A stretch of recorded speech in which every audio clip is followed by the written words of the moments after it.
How would you describe your ideal partner?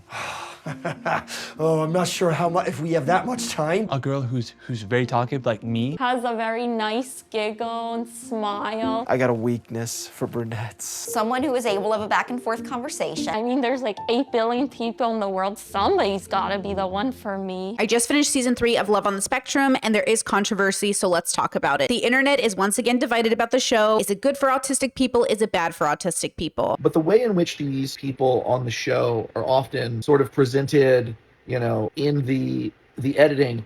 Granted, these people on the show are, you know, they often present a very specific subsection of the autistic population, right? I should just be very clear about that. They're not representative of, I would almost say, a majority of autistic people. It's a very small, but, you know, particular subsection, right? But the way that the show is edited, the way that the show is presented, the level of infantilization that's presented, I feel like causes, when many of the rest of us go out into the world, it almost exacerbates the, oh, but you don't look autistic responses that we get from people out in the world. I'm sure it helps many people in our community, and I'm sure it hurts some people in the community. That some people, they're just as valid as the people it helps. Love on the Spectrum is teaching me a lot as a neurodivergent woman, because I was starting to think, maybe there's something wrong with the way that I think and approach relationships. Like, I cannot lie to you about what I want. I don't want that.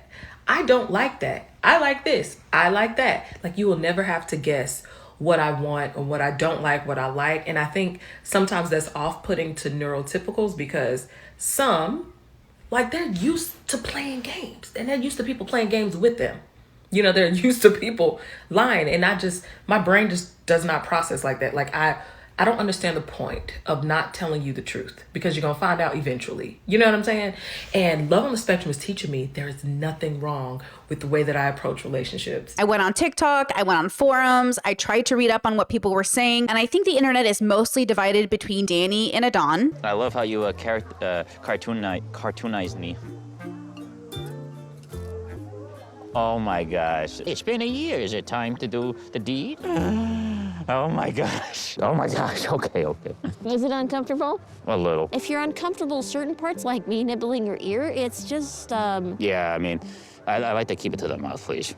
I appreciate it. All right, that's fine. I respect your boundaries. What do you think about that final message? I'm gonna say this. It made me speechless, but I know what you were talking about, but I gotta say this. As long as we keep it safe. And this is directly related to sexual agency. Do people on the spectrum have sexual agency? Obviously, the answer is yes. I'm autistic, you're autistic. We all have the right to consent or not consent to sexual activity. But the situation that got brought up between Danny and Adan left people feeling negative or empowered. If you have not watched this season, let me bring you up to speed. Danny, who's I think 29 by the time the season was aired, and Adan, who's about 27, so there's a 2-year age gap here, have been dating about a year. They had a lot of overlap and a lot in common, but there was a huge deviation for season 3. Adan is getting ready to meet Danny for an honest conversation. How are you feeling, Adan? I'm feeling good.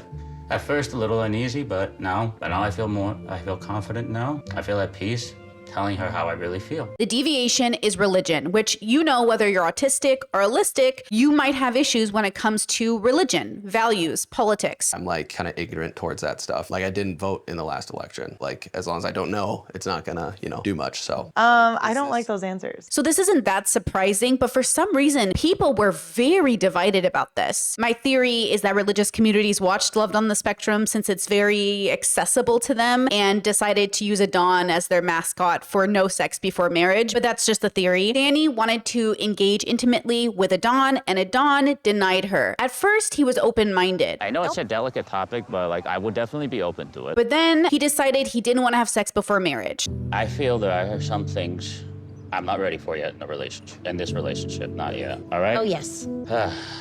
I don't feel comfortable sex outside of marriage. That's what I'm trying to tell you. Obviously, there's nothing wrong with not wanting to have sex before marriage. It's up to you and the choices, even though it's a little upsetting, but you do what you want. I respect your boundaries. Thank you for being honest with me. I understand. I'm glad to hear it. I know. I hope you don't think any less of me because of what I'm not thinking less of you. The issue I have with this situation in relation to the internet's divide is the fact that Danny has been sex shamed and bullied for rejecting Adan and ending their relationship. I've always look forward to a mature adult relationship, and I thought you were okay with that. Like going on trips together. You said you were okay with intimacy before marriage. You asked me if I was open to it, and I said absolutely. I gave it consideration. That's why I was honest with you when I talked to you the other day. I respect your boundaries. I don't want to pressure you or anything. You also have to please respect my beliefs as well. You're absolutely right. It does go both ways. Now that you've seen the start of a very emotional scene and breakup, some of the comments on TikTok were truly confusing to me, like this one here. Sorry, but I feel like they weren't even good at kissing yet, let alone going in for sex. Also feel Danny is a bit of a predator. If Adan acts the way she does, he would be cancelled. If I see one more person coming for my girl Danny in the TikTok comments section, I'm going to lose my mind. You're a bunch of misogynists. There's two main critiques I have been seeing of Danny. The second thing, and the main one I keep seeing people comment on, is her want for an intimate relationship and how that's apparently wrong. Did I bump my head and wake up in the 1800s? It's okay to want to sleep with your partner. And again, I'm sorry to keep bringing up Connor, but Connor literally says that he wants an intimate relationship as well, and I've not seen anyone mention that. I can't get the sound to it, but Kian says, you want to get laid, and Connor says, bluntly speaking, meaning yes. I will say, granted, Connor isn't as forthcoming about it. That's something that Kian has asked him about, but also bear in mind, Connor is in like first date stages at this point, and Danny has been with her partner for a year. I've even seen people accuse her of pressuring Adan like into physical.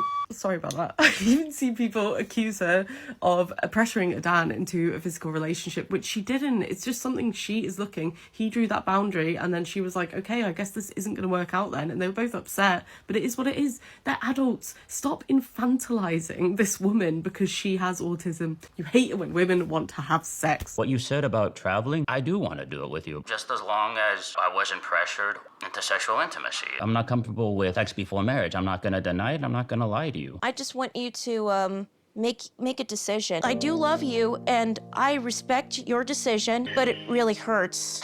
I respect your beliefs as well, Danny. I know this is painful for both of us. I know you want to do one thing, and I'm not comfortable with it, and our viewpoints is just conflicting. A lot of people were saying that Danny had no right to end the relationship over religious differences. I'm just so lost. I don't know what to do. What is a relationship without intimacy for me? As if to imply that Danny's only interest in Adan was physical, otherwise she would have stayed with him, instead of realizing it's about value differences. Without this intimacy, it feels like we can only be friends. Yes. All right. Bye, Adan.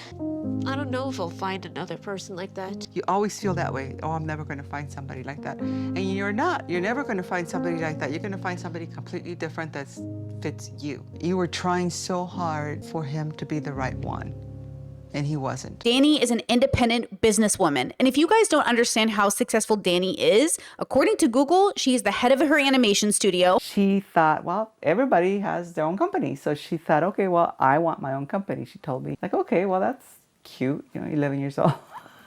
So she was about 12 or 13 when she said, well, how do I get my company started? At 14, this is when Parlay Animation Studios was launched. It's now called The Animation. She decided really young that she was going to start a company just for people with autism and to help them. And they could do it. It's an untapped resource. The unemployment rate for people on the autism spectrum hasn't changed that much. But it's, like I said, it's still getting better. But my goal is to inspire people on the autism spectrum that if I can do it, they can do it. Like me with my own animation company. So our girl is a boss babe. You know Danny from Love on the Spectrum. She runs a camp for autistic kids, and this is our second year there, and it's fantastic. Now, obviously, because she's more modern, it would make sense that this would be a deal breaker in a relationship for her. I need to talk about Love on the Spectrum as someone who's never seen the show, but I've noticed a pretty big ableism problem with people who comment on the videos on TikTok, and that is essentially that if you can't infantilize someone on the show, you don't like them. Danny is like very, very capable and has done a lot of like material things in her life, so would be seen as more like competent, therefore is harder to infantilize, and people just fucking hate her. They just hate her because like she's headstrong and like vocally knows what she wants. Now begs the question, do autistic people have sexual agency? Now, as an autistic woman myself, late diagnosed, so my experience is going to be different from those who were diagnosed early on. I spent a lot of my 20s, first of all, virginal for the first 22 years of my life, and then I kind of went full speed into self-expression. I learned to be comfortable with my body. I did nudist parades. I've had many threesomes. I've experienced an array of sexual expression, and I've never regretted any of those choices. And this came after I left Catholicism, so I relate to Adan in that way. I grew up Catholic as well. I just left the church at 19 and had sex for the first time at 22. You know, looking back, I can definitely say it was all pretty autistic, but I think what I was looking for was me. Who was I in this world that I was just beginning to understand through a more modern and not religious lens. When you grow up religious, like really religious, everything is filtered through that lens. Education, friendships, TV shows, music you're listening to, clothing you wear, everything is filtered through that lens. So this difference between Danny and Adan isn't simply that Danny is lustful and she wants to have sex and she doesn't respect his religion, or that Adan is this upstanding gentleman who really loves her and he doesn't want her for her body. It's a huge difference in values. It's a huge difference in how they will live their life and pursue their goals. I don't think Danny, even in season 1, was ever a character or a person that we thought wasn't going to engage in premarital sex. When we're kissing, right? Oh, absolutely. Like what I saw from the videos, I watched how they kiss, how this woman was able to kiss with her cupcake, and she does it very gently. How's this? So nice, but usually we start with the lips first. Oh, of course. I think she's a flirty girl. I think sex might be a special interest, which I know the internet might agree with me on that. Because for those of us who are interested in people, for those of us who have read every book on, you know, intimacy, who love relationships, who love people and dating, it's not that surprising that she might have like a special interest in it, or slash just be a sexually driven person, allosexual person who's very interested in intimacy, just so valid and so normal, regardless of how you feel about Danny. And apparently the internet absolutely does not like Danny, which I think plays into that stereotype of disliking autistic women who are confident and end their sentences with a period. I get it. I think I like Danny. I like Kaylee through the series because both of them are very dominant, very serious, very confident women, and I like both of them for those reasons. I've been summoned. Let's discuss the truth about the claims Love on the Spectrum is infantilizing. When the show first came out, people were beefing that the lighthearted music was unnecessarily childish. Other criticisms mentioned overly simplistic editing and downplaying people's abilities to make decisions for themselves. I'm not going to answer the specific critiques because I'm not interested in a debate. Instead, I just want to offer you something to think about in case you come across someone who says Love on the Spectrum doesn't provide a dignified representation of autism. There's a lot of irony in the fact that none of these critics have asked the actual cast members how we felt about our portrayal. Most of us from the show are on social media and frequently talk about our experiences. You can't hear us say that we enjoyed our time on the show and then turn around and claim that we were actually treated like children, we just didn't realize it. To talk over the entire cast, who've all said we felt it was positive for us, and claim we weren't treated with dignity seems sort of hypocritical. That line of thinking in itself is way more infantilizing than anything I encountered on the show. You can't expect one series alone to represent all the nuances of autism. The producers of Love on the Spectrum understand the value of diverse casting and providing accurate information. From my perspective, they're leading the way toward more autism representation on television, and I think that's fantastic. Though in season 3, Love on the Spectrum, we didn't get to see Kaylee come back, she has a TikTok that's really successful, and I really enjoy watching her content. I wasn't invited back for season 3 of Love on the Spectrum. The trailer just dropped. Let's talk about it. I applied to be on the show after my most recent relationship had ended. My ex had just broken up with me for being too disabled, which I thought was kind of out of pocket considering he was blind and I had driven us both to the restaurant that day, but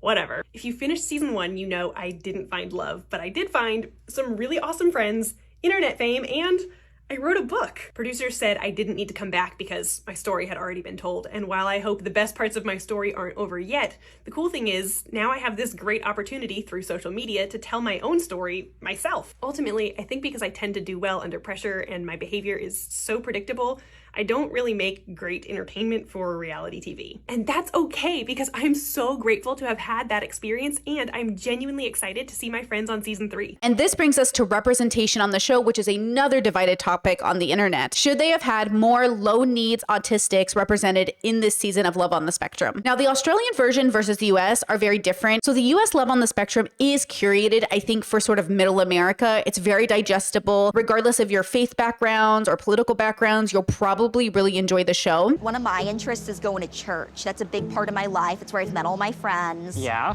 Does that interest you at all? I usually interested in going to gyms and often going to walk around at the mall. And I like sitting at those massage chairs. But this question is actually super important. Where does consent play in a world where these adults who are being featured on this show on a spectrum are very independent to very dependent? And when are they allowed agency, especially when it comes to reproductive rights? That's a conversation that happened between Abby and David. One day we will live together and we shall adopt the children. And unless I get pregnant with one if I stop taking those birth pills. What would you do if I were about to scream when I was popping a child out? Breathe. Breathe. Breathe. Hold your horses? Yeah, hold your horses. Just breathe.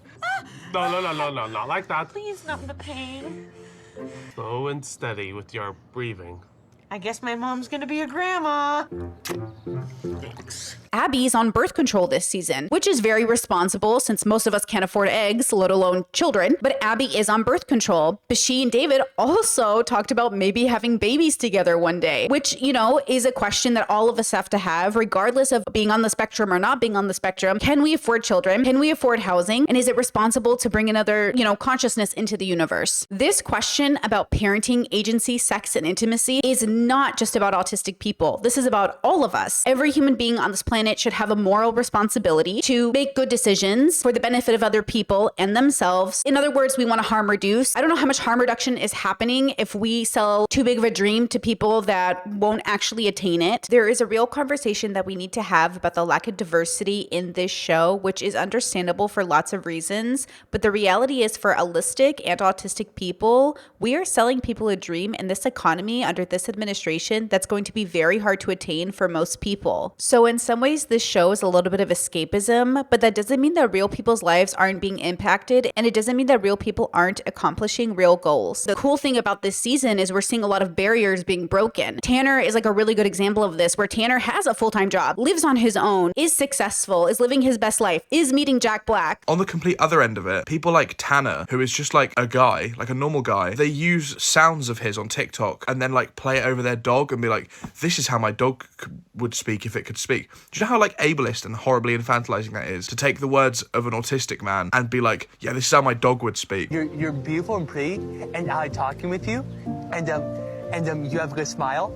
And you're very interesting. I'm gonna get comments being like, it's not that deep, but the reason that it is that deep is because if we normalize this behavior and the way we speak about disabled people, then it's just gonna get worse, and we're just gonna continue to infantilize and like demean people who just don't deserve it. Tanner is very lovable and digestible, and most people have really nice things to say about him. We love Connor, we love James. Dating advice, Love on the Spectrum edition.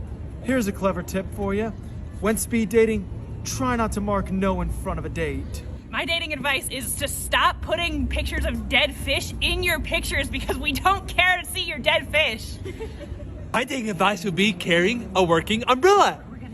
My dating advice is finding love is not about finding the right person. It's always about being the right person. We love everybody on this cast because they're incredibly digestible, except, funny enough, the most scrutiny I've seen online are coming for the two girls that I think are the most dominant, Kaylee and Danny. And I find that interesting. Though I will say Abby is actually a close third. I noticed that people in the comment sections didn't enjoy Abby as well. And I can't figure out why, since I really like all of them. But I have a feeling it's because they're pretty dominant and they're pretty like, I'm gonna do it whether you think I can or not. I know sometimes I'm in my head, but when I'm with you, I'm in the world instead. No one treats me better, we're so good together. Will you be my boyfriend forever? Will you be my boyfriend forever? Will you be my boyfriend forever? Will you be my boyfriend forever? I wanna be your girlfriend forever. Danny animates. Kaylee is an independent author and content creator. And Abby is an independent singer and content creator. I mean, I guess all of them are content creators. So at the end of the day, it's kind of interesting to see the internet be so lovable towards the boys and a little bit more resentful towards the girls. And I can't help but feel that internalized misogyny is playing a role in this. And look, maybe I'm identifying too hard with the girls, but I feel like I see myself in all three of these women. And I see the parts of myself as a content creator that have been actively rejected over the years. A lot of it, the tonality, how I talk, the way I end my sentences with a period, the way I show up feeling confident, which funny enough, traits found in men are considered complimentary, but traits found in women, uncomplimentary. So I feel like we need to check ourselves as community members, as people.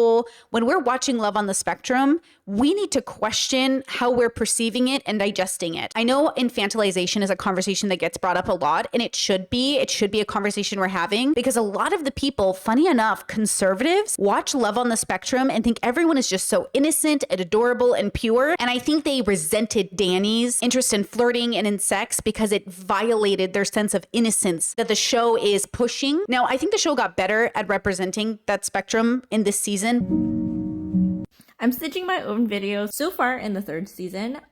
If you can watch my mutuals video as well about the critiques, what I've seen so far in the third episode, I also personally do see improvements with the production. So the music being is like one of the biggest things that people have said infantilizes the people, and I personally feel like it did in the past. I feel like the selection of music is actually better. It has more resonating tones and placement close to what I've seen in like other British or UK shows like the Great British Baking Show, where that has a very lighthearted type of family-friendly show. Also think that some of the individuals, the cast members like Madison, uses words and identifies herself as a younger person. Do you think people ever judge you because of your autism? Yes, I was bullied a lot when I was growing up because I happen to be more of a child due to my autism. I don't think of it as a bad thing at all. But when I was younger, I wanted to be like everybody else. But as I've gotten older, I started to embrace it more. One thing about having autism is my dolls are a part of me. They can't be taken from me. So these are my 40 American Girl dolls and my favorite dolls to collect. And that can send mixed signals to autistic people who have no idea about the autistic experience being quite a spectrum, and not a linear spectrum, but the circular spectrum that's even harder to process for people. So we have a Madison and then we have a Danny, very different. We have an Abby and we have a Kaylee, very different. And yet there's some overlap with all of our experiences. Autistic or disabled people who are visibly disabled are visibly autistic. They do garner a lot of empathy and sympathy from autistic people, which forces the autistic person to then infantilize them because they see them as people who need care. Like, I haven't even got a chance to watch season 3 yet. I just been seeing clips and shit. I can't take it. Like, I know they're adults and everything, but they're so fucking cute, bruh. It's the cutest shit ever. It's kind of like when you see old people, you're like, oh, a cute old man, how adorable, without taking into consideration that it could be a very bad man who just happens to be old. Look, as a person who's diagnosed autistic and borderline, I just want to say this, neither of those things make me good or bad. My values do. And our values are a part of our character, the things we hold sacred, the things we stand by, the reason you might break up with a boy or the reason you might keep dating a girl. Danny was my first girlfriend. And that was a huge blessing in my life and an honor.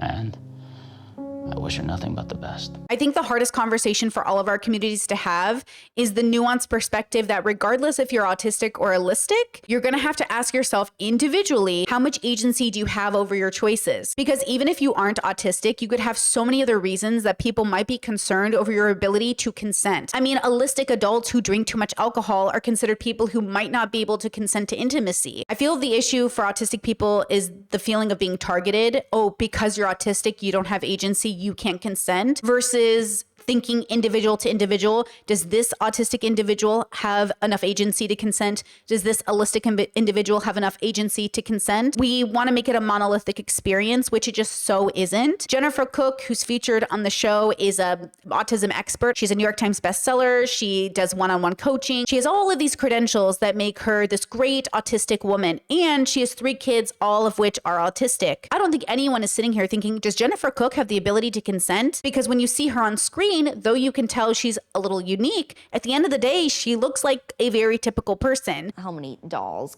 should I take with me? Because some people say I shouldn't really be taking any for the date. Okay, so do you like to take your dolls when you go out? Yes, it makes me feel secure. Then what I would say is, if you were to pick, how does 2 dolls sound to you? 2 dolls sounds fine. That seems to me like an okay thing to do, because I don't want you to feel embarrassed about who you are. Because autism isn't a monolithic experience, it means some people with autism who have high needs might be people who have less agency. That doesn't mean they don't deserve care, love, or respect. It doesn't mean that they shouldn't be given opportunities to express what they want to do with their life or how they want to present in the world or what they want to study or be interested in. But I also think we have to keep in mind that Love on the Spectrum isn't featuring a diverse cast of autistic people. The other complaint that I saw was from low needs autistic people on TikTok saying that we needed more representation on the show of people like us. The dilemma, and I think maybe this is because I'm on the internet so much, is that we dominate the internet. Low needs autistics, typically level 1, we dominate the internet. We are the representation on the internet to such a degree that high needs autistics, support autistics, level 3 as an example, aren't featured. They're not the ones who are getting the most attention. And a lot of the time when I see autistic creators try to have conversations about the autistic experience, in the comment section, the biggest complaint is the lack of representation and how level 1 autistics or how low needs autistics are the ones being featured and represented. So at the end of the day, it matters what bubble you're in. If you're on the internet bubble, you might feel like level 1s are getting too much attention. If you're watching Love on the Spectrum, you might feel like only level 2s or level 1s are getting too much attention. Where's the level 3s? Where's the high needs? Where are the families in poverty? Where are the people of color? Where is the larger representation? It's not that kind of a show. Love on the Spectrum US is specifically geared to getting middle America to have a digestible experience of autistic people. That means the families featured on this show, which in some ways is good, are people who have resources, families, villages, and the ability to care and love and accept their child's diagnosis. I come from a religious background and a family that really gave love to disabled children growing up. I never felt like as a family we ever thought of them differently or worse. I do think we infantilized them a lot growing up, and I do think I come from a bubble that thinks like disabled people are pure if they're children or look like children as they get older. So I think some autistic people or individuals with Down syndrome can be heavily infantilized by the bubble I came from, which we are obviously doing our best to, break those stereotypes. But this is also a bubble and background that I come from that doesn't validate like low needs, level 1 autistic experiences. So I personally, though I got diagnosed and I did it the quote in quotations here proper way, I still haven't told some people in my family because I know they won't accept the diagnosis. And even the ones I've told, they've been very receptive and loving. But of course, they have to ask the question, yeah, but if you're autistic, doesn't that mean we're all autistic? Because to them, I present, quote, very normal. But my lived experience tells me otherwise. The reason I got a diagnosis is because I was noticing I was being treated differently than everybody else. And I wondered why that was if I'm so, quote, normal. It is so valid that all of us want to be represented. It is so valid that we're looking forward to the day when Netflix can represent autism in the uniqueness and diversity that it really is. But for now, I think the internet is a really great place to make that content. I think as a content creator, that was the whole point of being on the internet. I know it's not what's hip right now, and I know everyone's trying to be trending at every second, but the truth is that this is our Netflix. This is our opportunity. I have been helped and reassured and validated by so many autistic content creators, especially women or AFAB people who have shared their experiences and made me realize like, oh, that's what I'm experiencing. So do not discredit yourself. Do not feel like unless I'm on Netflix, I'm doing something. You are doing something by making YouTube content. You are doing something by being on TikTok. It has helped me so much as a person. And all of these years leading up to me realizing I might need a diagnosis, that was thanks to my community as well on the internet. I was a content creator whose audience was like, girl, you might want to get diagnosed. And I doubted them. And I was like, ain't no way. But I am so lucky that I live on the internet, and I am so lucky that the internet saw something in me that they see in themselves. And I'm so lucky that I listened and I realized that I kept surrounding myself with neurodivergent people, that I realized that my whole friend group was pretty autistic, that I realized, oh wait, What are the chances that I'm the only allistic one here? What are the chances that I'm neurotypical? Like, what are the chances? And you know what? The chances were very low, girl, because it was 0. And I would not be surprised if I also get diagnosed with ADHD. At this point, it's like collecting them all. I am that stereotype. But so far, the greatest experience I've had is through the internet. Love on the Spectrum is a great show. I love it. It's so great. It's so wonderful. It's very heartwarming. It's very uplifting. It is also very specific. It's very privileged, very resourced, very kind. I mean, just having parents who aggressively love you and support you through your diagnosis is a privilege a lot of us don't have. And so, you know, sometimes it's just nice to see it. These parents and the way they go over and beyond for their children, the way they love their kids, I really love to see it. Would it be very cool to also see parents supporting low needs autistic kids who are very good at high masking, late diagnosed autistic people? Would it be very nice to see representation of people who, quote, look normal, but are actually just masking very, very well, and to see how their parents reacted to it and realize, oh, I didn't get my child diagnosed. I didn't realize, you know, yes, I would love to hear that story. I would love to hear that story as well. And hopefully Netflix will make it as we continue to ask for it. I would love to hear your thoughts. This is obviously a very complicated conversation to have because lots of feelings are involved, which is valid. Leave your comments in the sections down below, like and share. Maybe we'll have a larger conversation around this. And, you know, I wish the best to everybody who was on this season of Love on the Spectrum. I wish the best to Danny. And I just really wish we could see less sex shaming. It was so unnecessary the way the internet went for Danny. All right, guys, thank you for watching. Please like, subscribe, and I'll see you for the next one. Bye.